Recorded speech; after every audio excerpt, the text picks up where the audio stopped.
Lizzie Atwood Wills, welcome to Disruptors for Good. How are you today? Woo! I'm good. How are you? Good. Doing good. I've been wanting to do this podcast with you for a long time. For those who don't know, I launched a podcast a while back called Disruptors for Good. It's really just a passion project talking with some of my favorite people in the world about what they do for good and how they're disrupting current status quos to find more fun, to live bigger lives, just to chase their dreams. And I'm really glad to have you on as a guest. For those who don't know, Lizzie and I are partnered financially and in life. And we have a 2-year-old fur baby, Chocolate Lab, as well. I'm sure we'll talk about it at some point. But that's not why we're here today primarily. We're primarily here to talk about Lizzie's business and dream job, Meridian Boutique Travel. So with that, let's just get right into it. Let's do it. For someone hearing about Meridian Boutique Travel for the first time, how do you describe what you do? Yeah, I mean, it's a travel company, right? First and foremost, really simple. It's led by me, and we do international group tours. We do private travel planning, and the whole premise behind it, the ethos, is really curated, thoughtful travel for curious people. And the idea is to create experiences that change people's lives. Incredible. So on that, one of your main mottos is travel that changes you.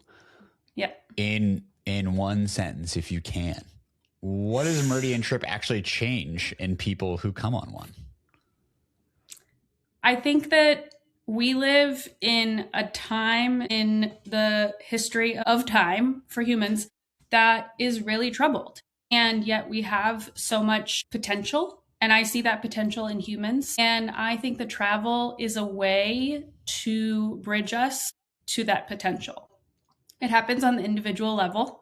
It's never going to be something that happens all at once. But as soon as we put ourselves outside of our comfort zones, as soon as we open our eyes to the ways that other people live and do things, that other cultures function, I think that brings us together in ways that's really powerful and that we can take into our lives in a multitude of ways every day. So my goal is to expose people to those types of experiences that allow us to see a broader view of the world, of ourselves in it, and how we can make a difference.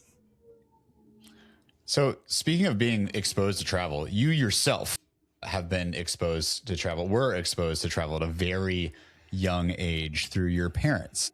And I have the privilege of being the interviewer who has a lot of background on this, right? So I've got cheat notes here to lead with. What did your parents teach you about how to be in a place as opposed to just where to go? Is there a specific memory that kind of captures that for you?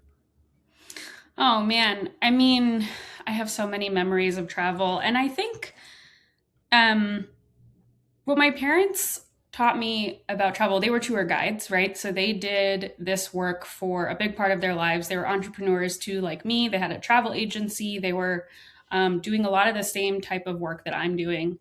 And they showed me how to show up, I think is really what it was at the end of the day, is that you can do everything that you want to prepare for something, for meeting someone, for going to a new place, for trying something new. And really at the end of the day, it's going to be exactly as it is. And we have no control over that. And to show up with humility and respect and a willingness to learn and understand with open eyes is what they taught me. And so I think that happened in a multitude of ways in my life. A few years ago, my dad and I went to Japan together at a really formative time for me. And I saw the relationships that he had built over the course of 40 years guiding in Japan. We were at a mountain lodge in the base of the Japanese Alps. It was a really special experience for him and I to share, just the two of us.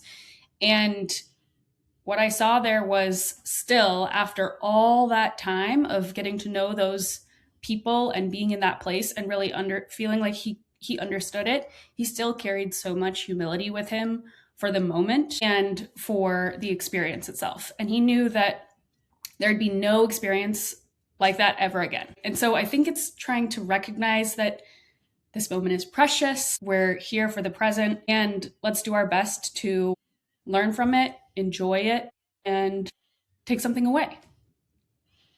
It seems like there's a really deep life lesson, in terms of being present in that moment too. I know that's something that I think about a lot just in, trying to meditate on a daily basis and being present. But being present while traveling is, kind of another level that seems really worthy of attainment, and there's another thing that I've heard you say before that I think rings true here, that your business is really about facilitating soul seeing, not sightseeing. When did you first realize that most travel was missing that kind of component?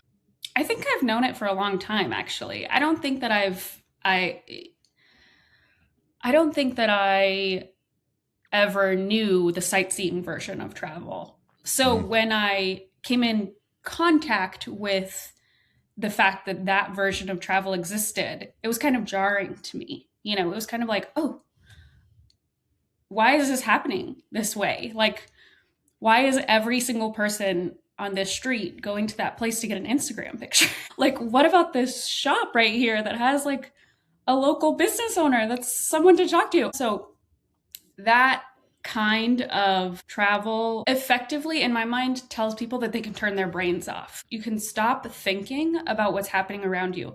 And just to be clear, no shade to people who want a vacation that allows you to fully relax, right? Like, that is something that I think we all deserve and should enjoy. At the same time, if we're experiencing a culture, we should be turning our brains on. We should be asking questions. We should be looking to get to know people. We should be seeking out the problems and experiences that they have historically struggled with or that they are currently struggling with. What impacts do tourism have on them now? How can we help make that impact less significant, So I think that it's probably a big part of the way that my parents traveled, both as adventure seekers, but also as people who didn't have a lot of money. They went to places on the outskirts, and that was the ethos of their sort of style of travel. It's like, well, this is how we make it work. This is how we make travel work because we care about it. But through that lens is also a version of travel that allows you to go deeper with something rather than saying, oh yeah, well, I went to the Eiffel Tower. It's like, okay, that's cool. What did you get out of that, right? Or like, what else is there about Paris or France that you can take away from that experience? So that's how I see that. Yeah, experiencing the culture, not just the place. I think that resonates with a lot of people, especially people that are thinking about how they want to travel, or maybe why they should think more about how they want to travel, right? Yeah. So walk us through a day on one of your trips. Pick a destination, either one that you've done before or one that you have coming up.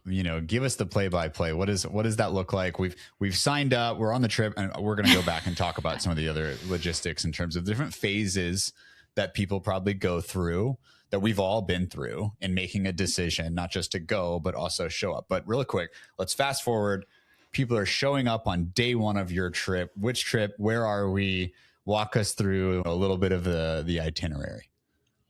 Sure. Yeah. Well, I'm not going to go into day one because day one is great, but people are jet lagged and they're ready to go take a nap to bed.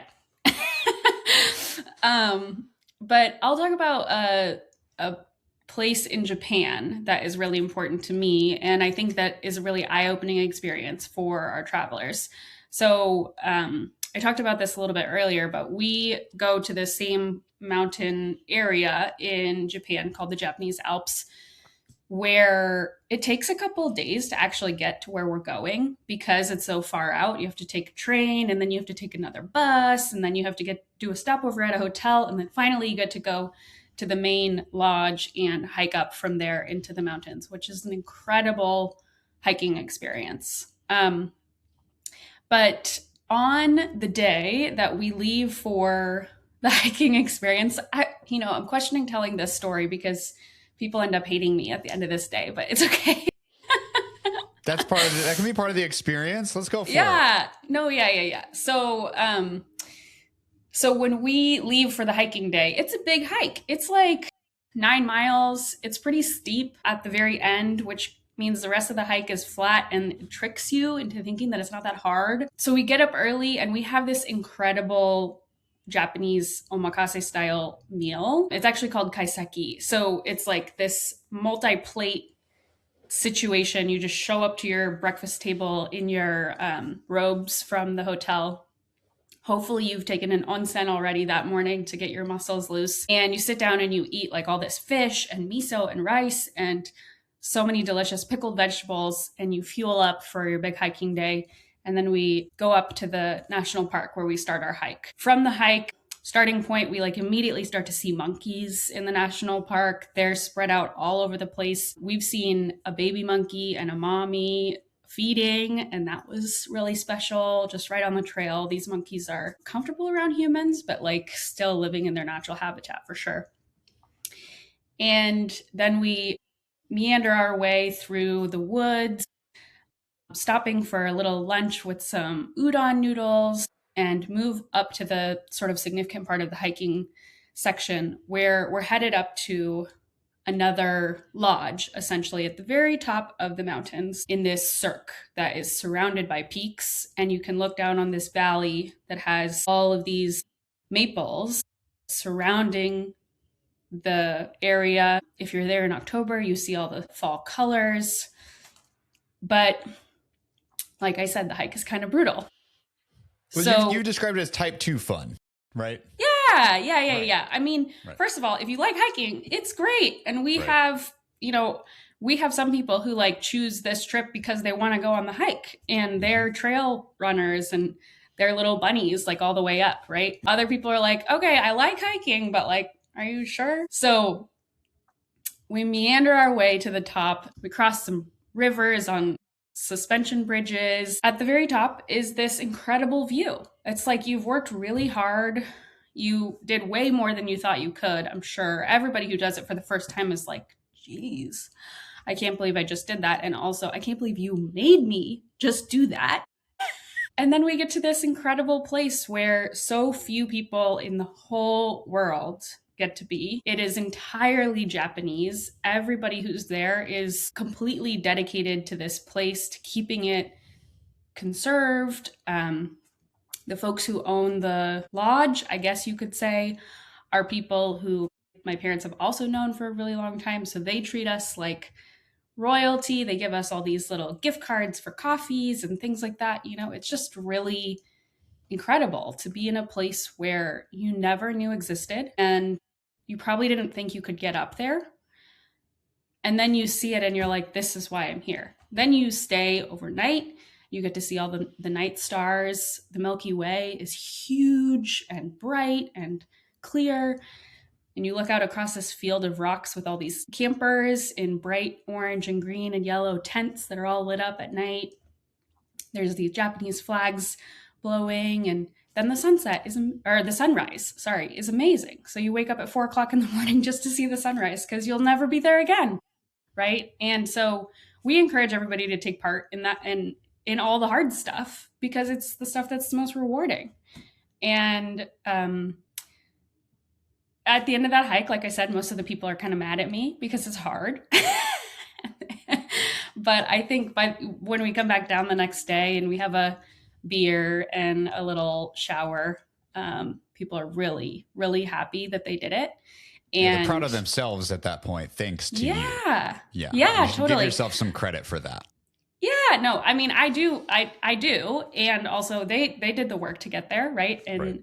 I'm just the lucky person that got to show them that it does in fact exist. And now I've gotten to do it several times and I see how it changes and how it's evolving and how special it still really is and how much it deserves to be preserved. So it's places like that just feel really unique and like nothing you'd ever know to go look for. Well, and this is also one of the parts of your Japan trip that even if people wanted to, most people will not be able to learn how to get access, or even if they know how to get access, actually get access to this, right? I mean, these are lodges in a national park that have been run by generations of the same family. And correct me if I'm wrong, but I remember you telling me even if you know how to get reservations to this, you might be waiting years, if ever, your name to get popped up. Like, you've got the in with these folks, right? Well, yes and no.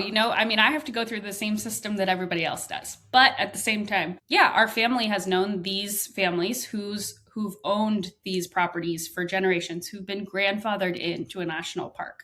You can't just casually build new properties in national parks. So these folks have been there for a long time. They're family businesses, which is also becoming more and more rare in Japan, for the new generation to take on the previous generation's business.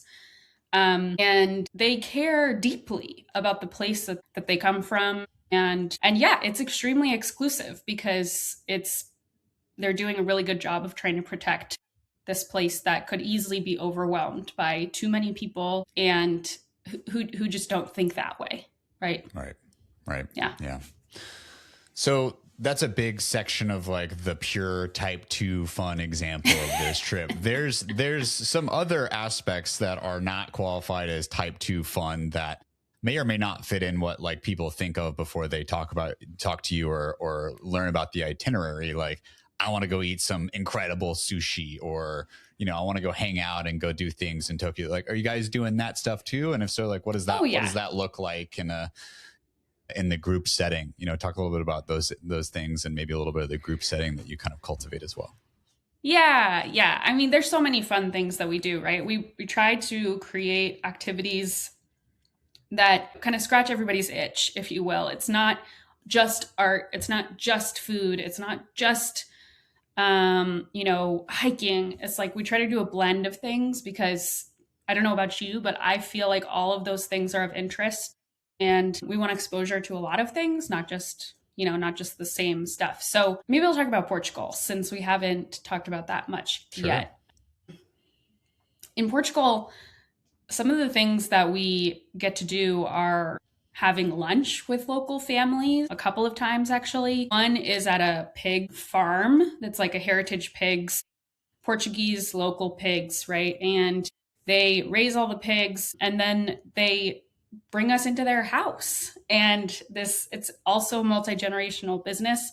So it's the dad and the daughter and her husband, and now they just also had a baby. So they're bringing us into their literal living room with this huge table. They serve us local cheeses, and the older man in the house serves us port like right as we walk up to the door, and he has his little tray and his apron on, and he's so sweet. He doesn't speak English, but his children do, so they translate everything for us, and he's this huge character that's like waving his arms around and kissing everybody on the cheek and like making you feel like you're a part of the family. And that type of experience is something where we really get to learn about their way of life, their business. Just sit and eat lunch, right? Like, it sounds so simple, but it feels so meaningful. And the travelers that we've done that with have just said, my God, that was the best part of the trip. Like, just getting to know local people who live normal lives and care about what they do. So that's one of the things. We also go to a fado performance, which is the Portuguese style of singing. It's kind of sad, but like really beautiful and theatrical. We go on a catamaran tour, and so we get to kind of be like beach babes for a day, and everybody wears their bathing suits and goes to an oyster farm and swims like mermaids, and we get to look out for dolphins and flamingos. So it's a really well-rounded mix of experiences that feel like it's a push for a push on your comfort sometimes, but we also bring it back to comfort and connection and joy and fulfillment every day.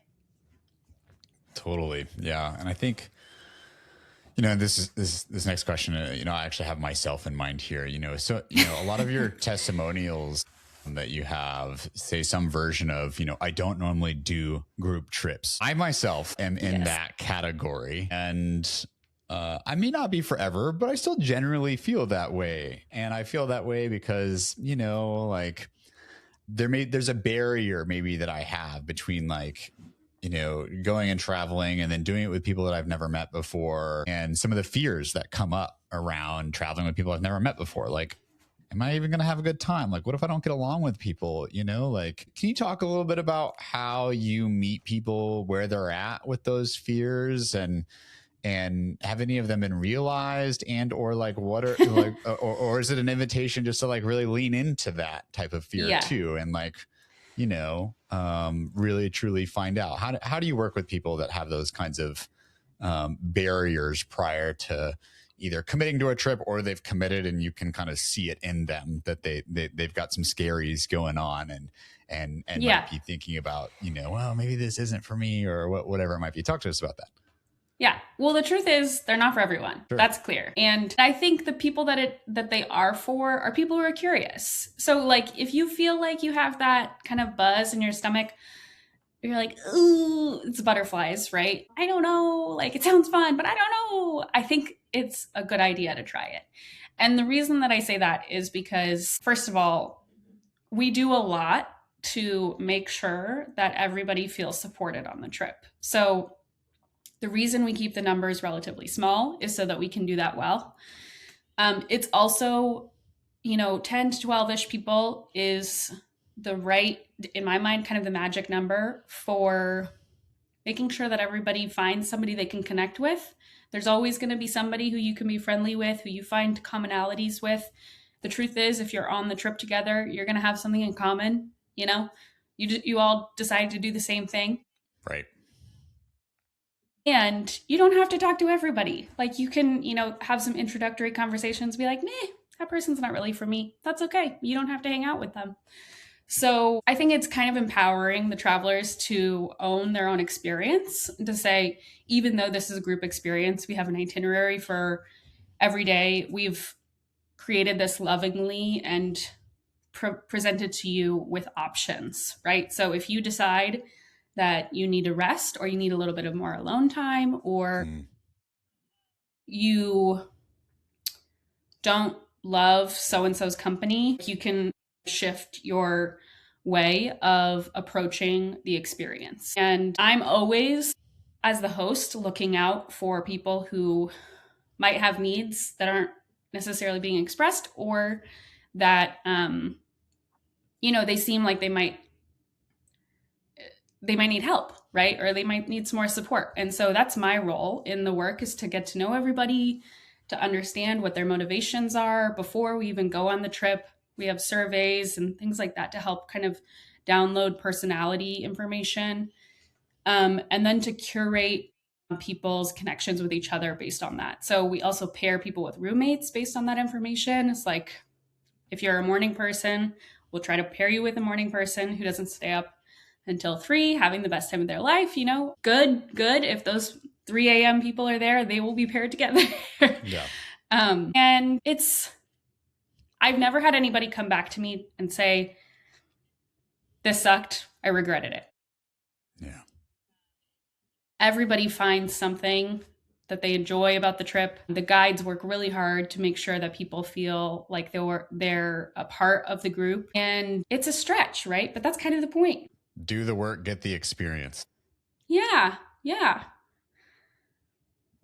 Paint us a little bit of a picture of the type of people that go on this trip. Is this just for couples? Is it just for younger single people? Is it all in between? Like, talk to us about some of the folks that have been on your trip and those kind of group dynamics. Was everyone the same, age bracket, or what's the deal in terms of the makeup of the folks who went on these trips? Yeah, it's been wild, actually. In what way? The variety of people who choose to do this has been wild to me. Like, I think in some ways I created something that I really would love to do and experience, and so I see that from my lens of being a woman who travels alone a lot or enjoys that, a younger person with more mobility, somebody who likes the cultural experiences a lot. And we've had people who are in their early 20s to their late 70s come on the trip. First of all, our tours are open to every gender. So, at one point when we started the business, it was much more about women. And while that lens will always be there, it's more into everyone. It's more about just helping people get along, and saying, okay, if you feel like you can understand a woman's experience with travel, then you fit here. Women think a lot about safety. Women think a lot about who they're interacting with or at what time. We need buddies. That's probably the best way to go about things. So we just kind of take that approach and apply it to our way of traveling. And people really understand that. So we've had couples, we've had individuals who are unpartnered, we've had sort of generational family members from like aunts and uncles to niece and nephew, mother and daughter. It's a wide range of people who are like high school friends who decide to come back together. And I think really the through line is, if you feel like you can get behind the intention of our tours, the ethos behind the tours, of being a curious traveler, being someone who is open and optimistic, then you fit. It's for you. Yeah. Well, and you have a couple of trips planned for this year, I think, right? Like, can you give us a little bit of a snapshot of each of those? Give us a little taste of each of those trips coming up. Yeah. So we have a tour to Portugal with a sommelier. Our co-host is a sommelier in Portugal. Wow. Her name is Diana Ornelas, and she is originally from Kansas, but I know her from Portland. She's been really involved in the wine world in Oregon. She worked in Oregon wine country. She has such a great palate. She loves food. She says that her reason for traveling is if the food and drinks are worth the plane ticket. And that just feels like such a great summary of who she is. That strikes a chord for me.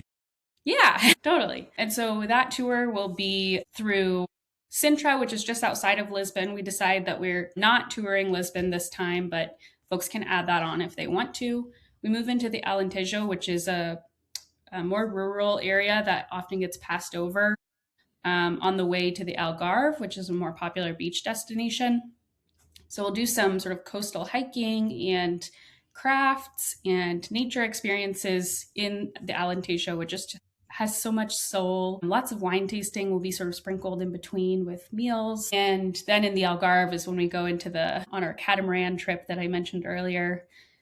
We'll go visit an oyster farm. We'll do another wine tasting on a local property, really get a sense of sort of slowing down and taking in the sun, swimming, having a mix of cultural and relaxation type of experiences. The next one, so that's in August. The next one is September, which is in Japan. And this one's a little bit different. We won't be doing the hiking experience that I talked about earlier.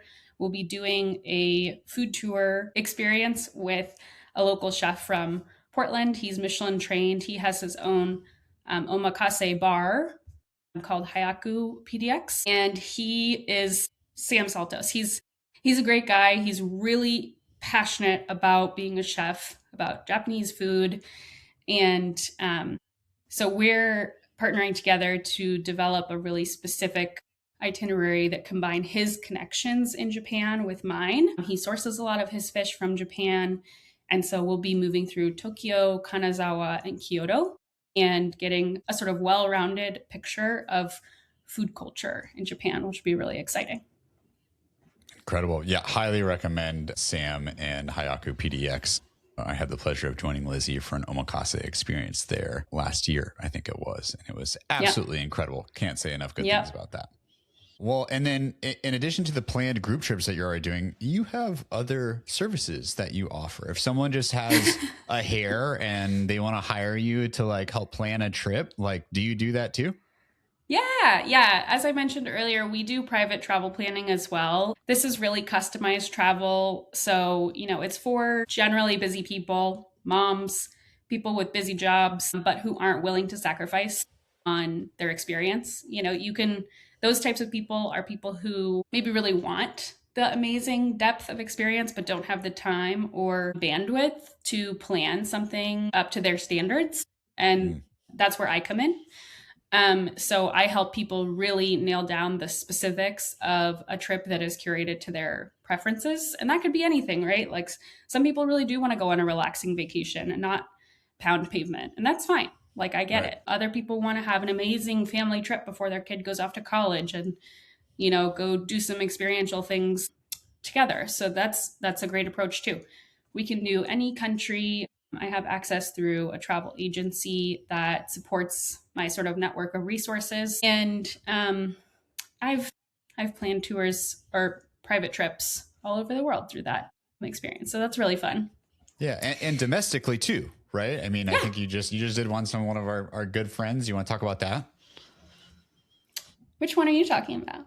Amy and Aaron in New York City. Oh, yeah, I think yeah, a big yeah. food Yeah. destination. I think a lot of people might be interested in hearing more in, and an overwhelming one at that. I know when I Yeah. went to New York by myself, I wish I would have hit you up for some more planned events. I'm a buy the ticket and maybe one hotel room type of guy, which is why Yes. Lizzie and I are such good yin and yang. Deeply familiar with the style of travel. You know, it can be fun too, but boy, does it leave some holes in the itinerary for sure. So Yeah. what did you do for our friends Amy and Aaron in New York? Well, okay, just to be fair, your version of travel has taught me how to be a little bit more spontaneous, which I think is valuable. We don't have to have a plan for every day, you know. So for Amy and Aaron, they were going on their honeymoon, actually, or sorry, not their honeymoon, their anniversary. Right. And they wanted to go to Broadway. They wanted to go see shows. So I booked their flights for them. Amy had a work trip afterwards. So we sort of helped navigate that different destinations. I booked them a hotel where they got nice perks, which is one of the perks of working with the travel agent is you can get upgraded for no extra cost, or you can get sort of free VIP stuff.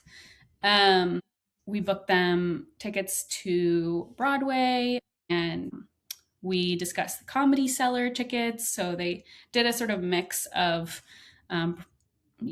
theater stuff that I think was really fun for them, and they seemed to have a good time. Yeah, Yeah. it did seem like they had a good time.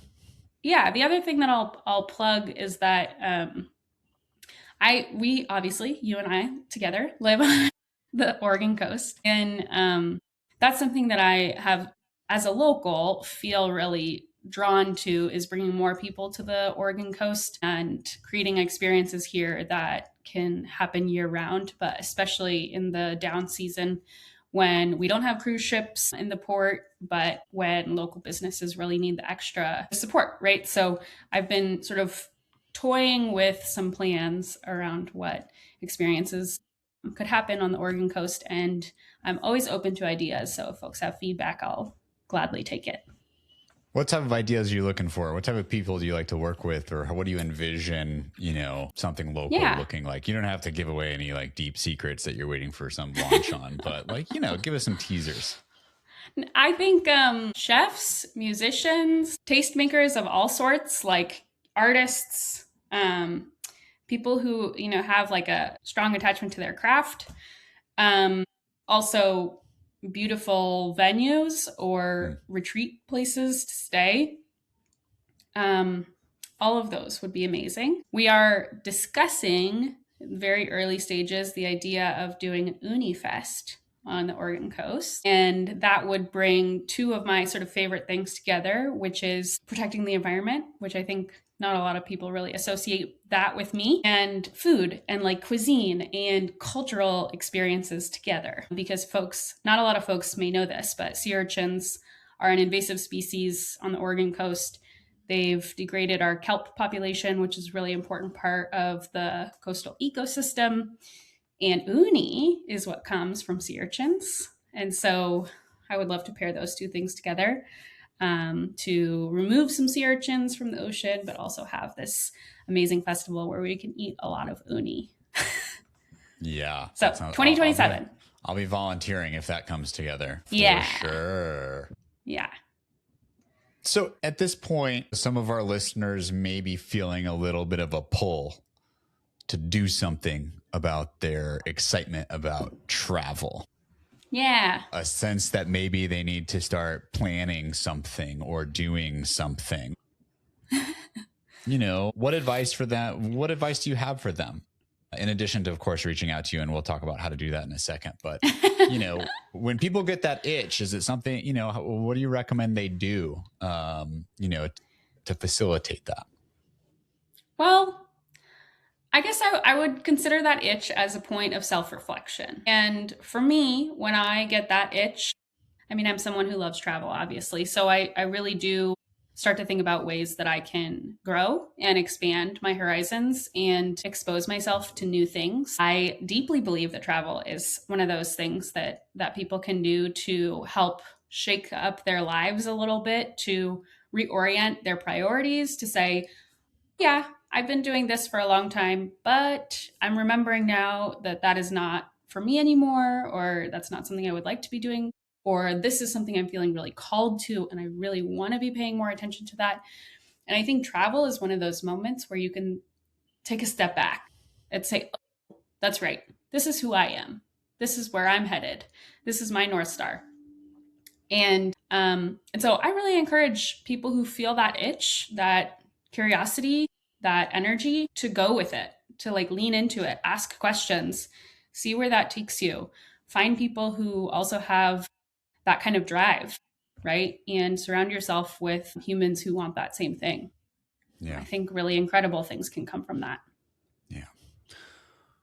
What's the next step that people can do if they want to talk to you? Are you willing to chat with people about their ideas? Do they need to have something fully formed that like is like executable on call one? Like what is the introduction kind of pipeline look like for folks who might want to learn more about Meridian or your current trips, or how you work in terms of helping them plan something that might be, specific for them and their family?